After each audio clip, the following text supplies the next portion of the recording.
The press conference of Ice in the Sky, Luc Jacquet with Claude Lorius, welcomed by Jean-Pierre Lavoie-Bionne. So the final press conference.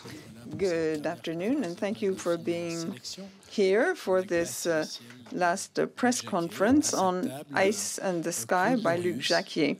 Here we have Claude Lorius. The film tells about his life story. Since the 50s, he's been studying ice in Antarctica, and he's tried to unravel the mysteries of the climate. The film deals less with global warming than the man who proved there was global warming, that is Claude Lorius, who got the Blue Prize, equivalent to the Nobel Prize for Environmental Sciences. In the middle, we have Luc Jacquet. He doesn't need to be introduced. The March of the Penguins was a planetary success, and he got an Oscar, an Academy Award for the best documentary. First question. Why did you want to have a film not on global warming, but on the man who proved there was global warming? It's difficult to talk about Claude with him just sitting next to me, but anyway, the film tells the incredible story of Claude. It's a wonderful story. It's a wonderful narrative. In '56, Claude embarked on this adventure, and he went on a series of polar expeditions and made extraordinary discoveries. The conditions of work were horrible. Imagine in Vostok when it was minus 90 degrees. The expeditions lasted for months and months. Some lasted for years. And I think that through this very special story, you have the story of research, creativity, daring, and boldness. And I wanted to talk about the climate through this very moving story about a man. I think we're all familiar with the facts underpinning global warming, so I felt I needed to go further than that. I wanted to talk about the exemplary life full of adventure of Claude. Claude, what was your reaction when Luc suggested making a film about you? Well, I thought about the matter. Why? Because for me, that was quite an adventure, being in a film. It's less risky than going to somewhere where it's minus 90 degrees. But I went to the Antarctica because I really wanted to. I wasn't sure about being in a film. So I looked at his other films, and then I thought, OK, I'll try. Luc decided to take you back to places where you studied ice. The pictures are magnificent.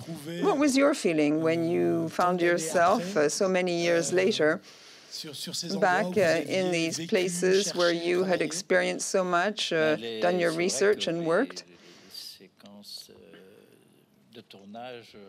The filming reminded me of many, many memories that had receded into the back of my mind. And I relived these experiences and my life thanks to this film. When did you get the idea of taking Claude back to the places where he'd worked? It was a bit by chance. I met Claude in 2011. Mr. Carpentier is in the room, and I'd like to greet him. He produced a wonderful book. So we met together, and I was deeply struck by the quality of what he had to say. Claude wasn't faring very well at the time, and I thought that it was important to keep his testimonial for the up-and-coming generations. The film was born of this spontaneous idea. We shot the film over a period of about 10 days, and he said, well, I'll be 91 soon. And I said, we'll go to Antarctica to celebrate. We went to Antarctica together with a camera and a little traveling, and we decided to test things out. I was really struck by the images, Claude and the landscapes. they were in such harmony. I thought this is a place where Claude can tell us about his life. For the past 30 years, Claude has been saying something is going to happen here and there, and I wanted to offer him this hypothetical voyage around the world. There was a very silent, very modest, sober testimonial which was depicted in this film. Because Claude says, well, I told you, but probably in the film it'll have even greater impact. It's the principle of the March of the Penguins. In other words, the narrative is told in the first person. In this film, more than the one about penguins, obviously. What did you like about this principle? I don't work on the basis of principles. I always try to do things that are new and different. Even if we know directors have their hobby horses, I wanted to convey emotions, feelings. This dates back to a long time for me. For me, the Antarctica is something that's so strange and extreme that it's almost impossible to describe. Feelings in the Antarctica are unique.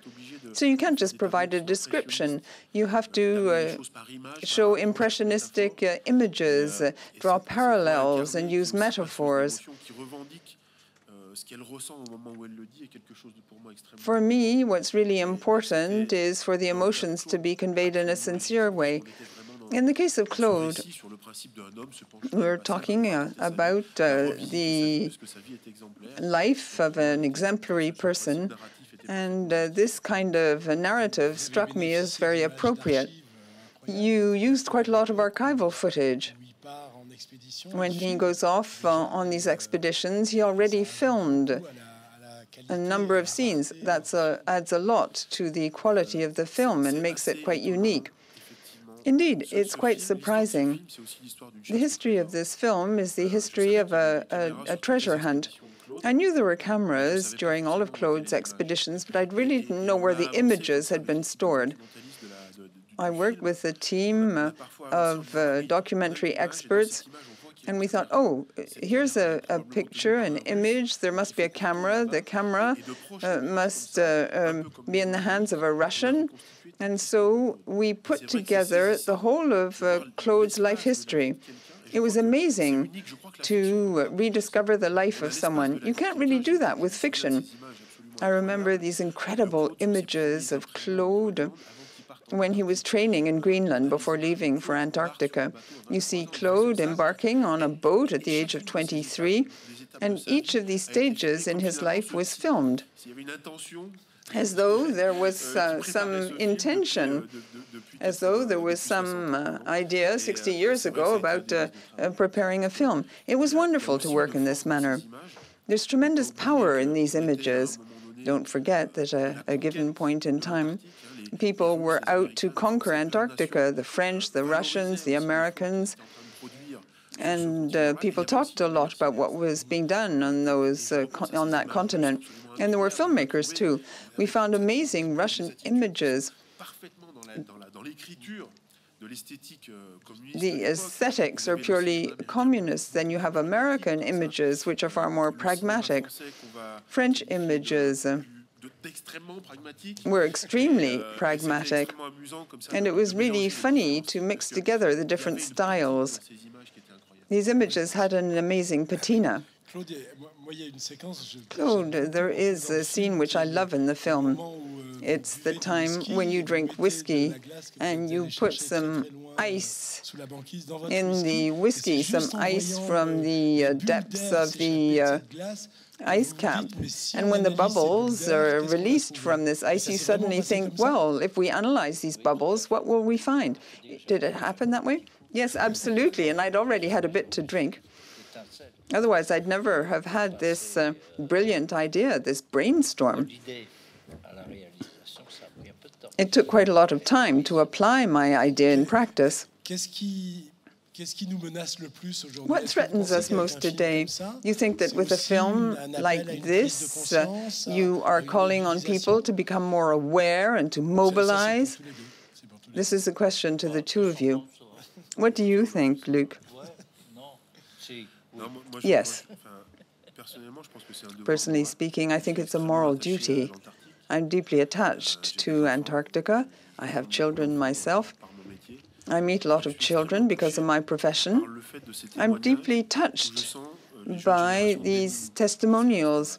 And I think often people feel overwhelmed by these issues. We're leaving the younger generation huge problems without leaving them the tools to deal with them. So the life of Claude, which is so exemplary, is a way of stimulating people. The adventure of science is grand. They're quite epic images we see in the film.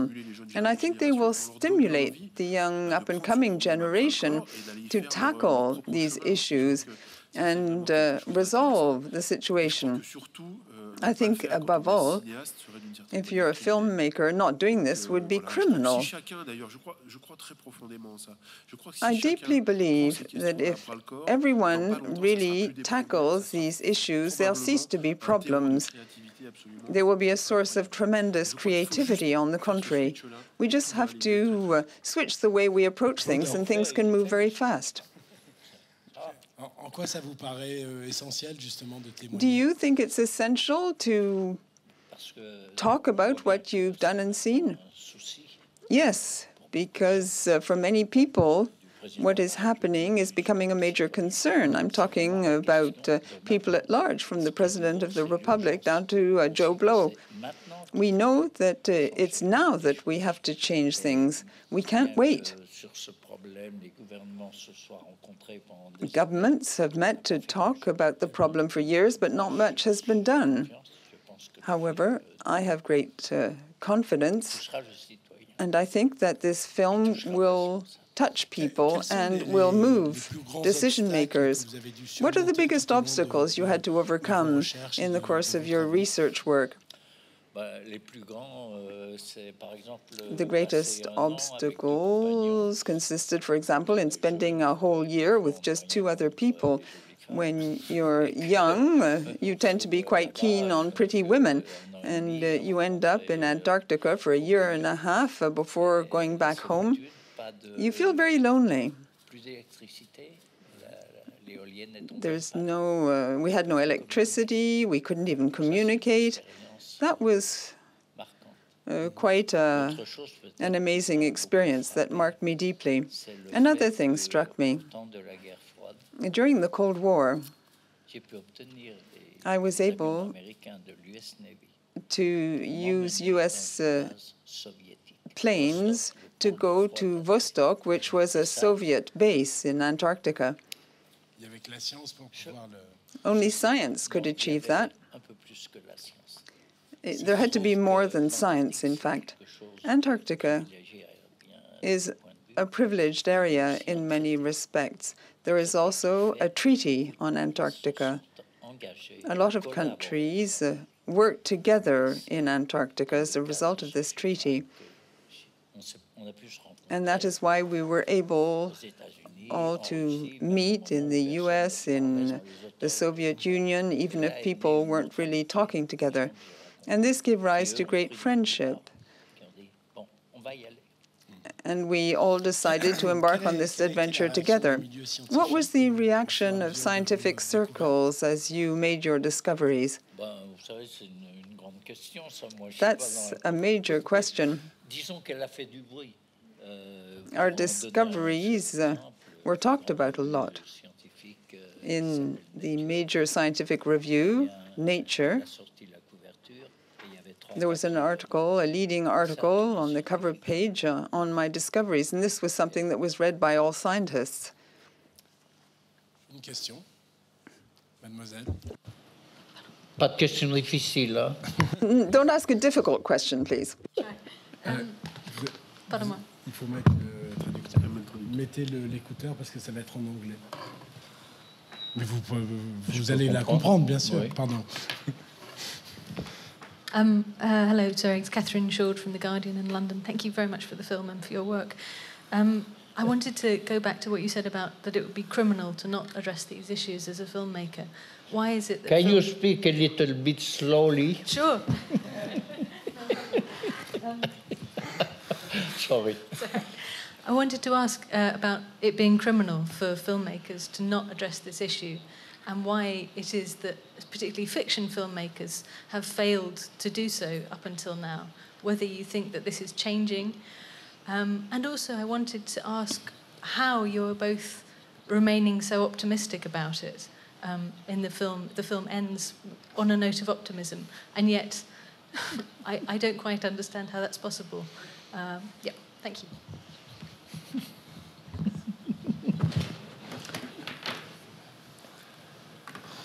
I don't know whether other filmmakers have failed. It's a very complex matter.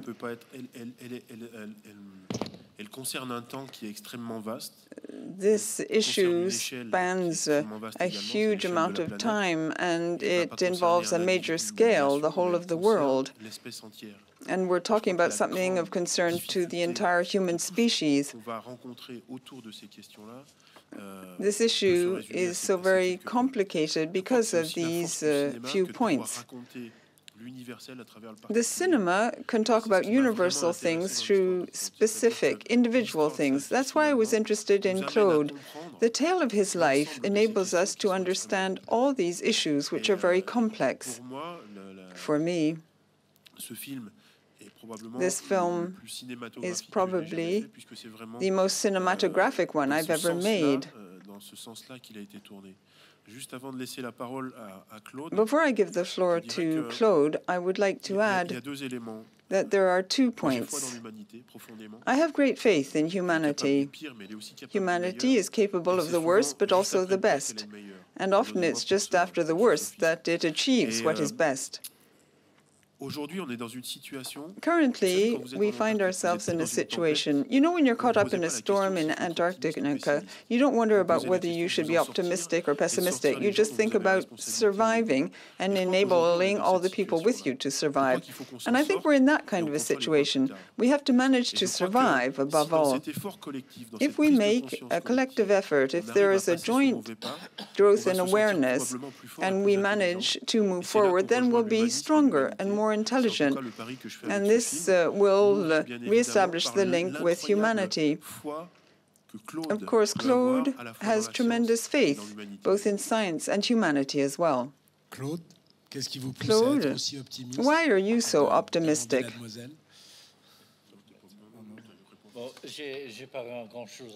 I don't have much to add, of course, to what Luc has said.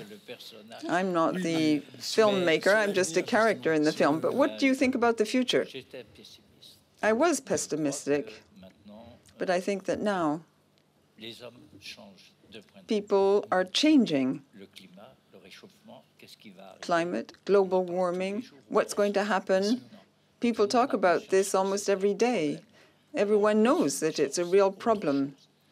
Finding a solution is another matter, of course. The need to find a solution to the problem is obvious now. We don't want an increase in temperature to destroy human life on Earth. A lot of people are putting the question in these words now, and that wasn't the case just a short time ago. Let me give you an example. When Claude published his papers 30 years ago, the concept didn't even exist. It was hard to drum this idea into people's minds.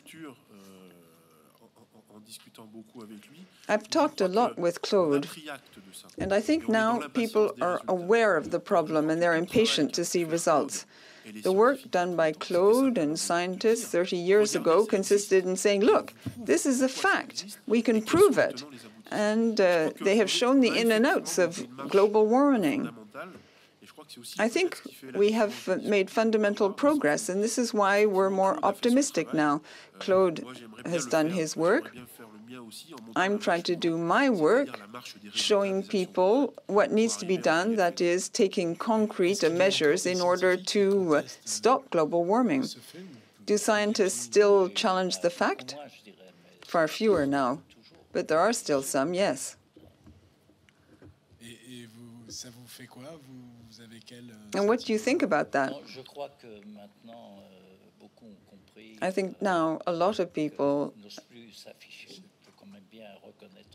don't dare say that they disbelieve this. No scientists come out with this anymore in light of everything that's been published. When we started publishing these things, some scientists said, yo, this isn't true. Now, I don't think anyone would believe them if they came out with that. Except maybe at the Cannes Festival. I don't know. Well, I don't think so far in Cannes anyone has challenged the principle. Bonjour. Enrique Rubio de l'Agence Espagnole de Presse. Spanish press agency. It goes without saying that there is a link between COP21 in December in Paris and this film. Did you try to depict this link? And what do you expect this COP21 conference will achieve? I must admit that when we started the film in 2011 with a small camera in a studio in Lyon, we didn't think that one day we'd be here in Cannes. The film was made, the financing was complicated. It was supported by Wild Bunch, which works with me and other partners who you may be familiar with. It was a very, very complicated film to make because it's not a typical one, and people tend to be afraid of atypical films. I'm very, very pleased indeed, of course, that the film was screened here. I hope the film will have an impact and inspire people and decision makers who will be attending COP21. It would be disastrous not to take a decision in December. I think all politicians are aware of the fact. I hope this film will inspire them. I hope Claude's life story will inspire people. The decision to contain global warming within 2 degrees is an important one. I hope it will be taken. And I wouldn't like to talk about a negative outcome. What do you expect from the conference, Claude? We expect a lot from the conference. It could really change things. An essential step needs to be taken. But I remain optimistic. I think that the general mindset of the public at large has changed, and I believe that Luc's film will help in this sense. It will touch a lot of people, perhaps more than just what scientists can say. In the film, you see how you go about your research work. It's very demanding physical work. You were a pioneer in the area. Will you continue to follow the research work done by future scientists in this area? When you see all the means they have at their disposal today, all the techniques and technologies that make research a bit less arduous, does that make you think that you'd like to continue your research work with all these new technological tools that are now available? Well, I don't feel envious in any way. I'm very close to Jean Jouzel, for example, who works for the CEA, so I know what kind of work is being done. Progress is being made. The most difficult thing is how to prevent this phenomenon from continuing. This means changing the underpinnings of the economy. The film, I think, will be present at the meeting due to be held in France, the international meeting, of course, on climate. Will you be speaking yourself at the conference? I think the people who will be attending will see pictures. I may be there myself. But I would rather it be the film that is there. Okay, maybe if I'm there, people will ask me, did you really discover this by drinking a glass of whiskey? But I think in the French delegation, there are people and friends of mine. I'm not worried in any respect. If I go there, it will be more as a spectator. The film will be there. Any other questions? Well, then I'll ask the last one myself. To each of you. And particularly to Claude. When you saw the film, what touched you most? Is there a specific sequence from the archival footage? Or is there a scene which moved you most deeply? What moved me most was the conclusion, the message. I was very pleased, of course, to see the film, to see these images about the discovery of these bubbles in the ice. Is there some archival footage you weren't familiar with? Yes, probably. Luc did a lot of research work. He questioned the American, the Russian governments. So indeed, Luc did some extraordinary work to unearth all this archival footage. In the film, there are commentaries by people who are now in power in Russia and in the US. That's important, and they will be in Paris. Luc, is there any special scene which moved you more than others? Probably it was the scene where Claude embarks on the ship. He boards the ship. He doesn't know what's going to happen. That sums everything up. He's very young. He's packing his suitcase. He doesn't know what's going to happen. And that touched me very deeply. Thank you very much. And congratulations on the film. Thank you for this film.